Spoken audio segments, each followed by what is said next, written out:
Alright, back again.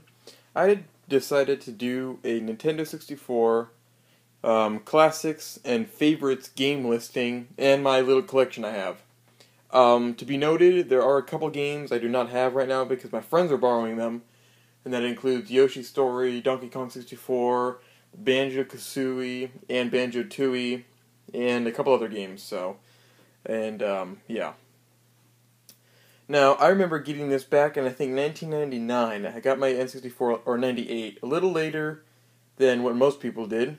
But when we bought it, we got two games with it. We got, of course, Mario 64, and the guy, we also, well, this obviously came with the N64, but we also bought Donkey Kong 64, and the funniest thing was, or was it 99? Something like that. We got Donkey Kong 64, and we didn't know that you needed the RAM expansion to play Donkey Kong 64, and we wound up returning like 2 copies of the game because we thought it was broken, until we finally figured out you needed to get that. So, little funny story I decided to share with people. My top 3 favorite games, starting off in 3rd place, I would have to say Paper Mario. I think this was a fantastic game.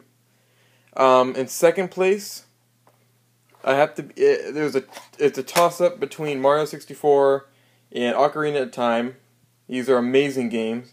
Ocarina of Time has a very long, in-depth storyline, great gameplay, and Mario, being the first really good. I wouldn't say first 3D Mario, because Mario RPG was kind of 3D, but I wasn't that into Mario RPG like I was Mario 64. But really great. I have the gold cartridge now. This is the version I had long ago. And number 1, some of you people might already know what it is. This holds a very special, spot in my life and timeline. Is GoldenEye. Many, many, many hours were spent playing this game, and it deserves number 1 in my Nintendo 64.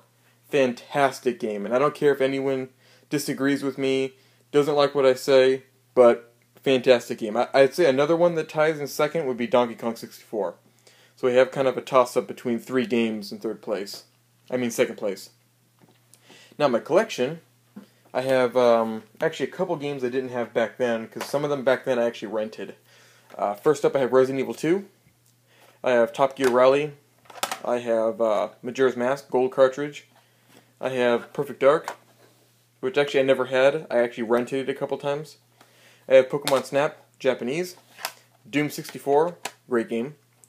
I have Rush. I actually bought that game by accident back in the day. I'm glad I did. Mario Kart. That was really good, Mario Kart, but I think the Super Mario Kart for SNES is better. Gex 64.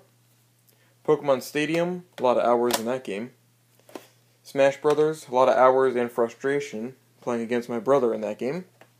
Space Invaders. This is, not a lot of people have played the Space Invaders edition of, the N64 edition of Space Invaders, but this is a fantastic version, really cool 3D effects, and, really cool game.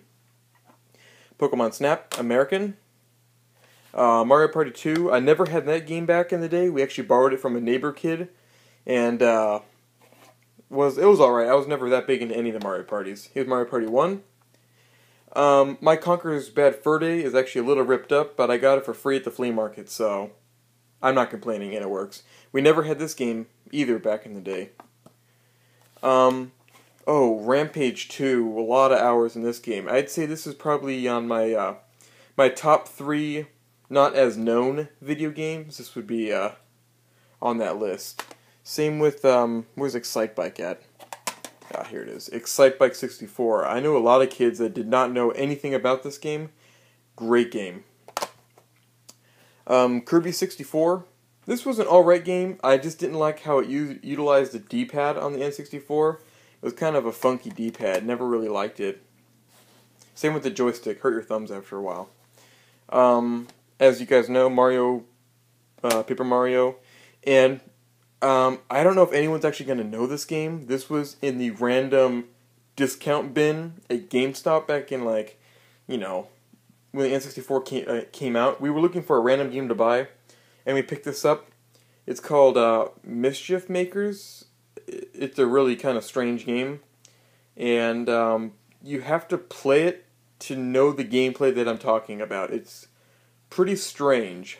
So, it kind of holds a emotional part in my life because I was pretty mad at that game. We got to a part that I still cannot get past it, and I saved up my money for about a month to buy a game. I bought that game, and it was a huge waste of money. But it's fun to pop it in and feel that frustration again. And obviously I have Turok 2, Diddy Kong Racing, and The World Is Not Enough, except the version of this that I had back, years ago was the blue cartridge edition, which I don't know if that's any different than the gray cartridge edition. I don't know. Now, as I said, I do have a couple more games. This is what I have right now. I have, I think, about 7 controllers. Some are packed away in boxes right now. I have a red controller, a yellow controller, a green controller, I think a clear purple one, 2 or 3 gray. I have about 2 or 3 N64s. They're all the charcoal gray. And that's about my collection for right now. Oh, and I have an N64 in the box somewhere. So thanks for watching, and I will make another video soon.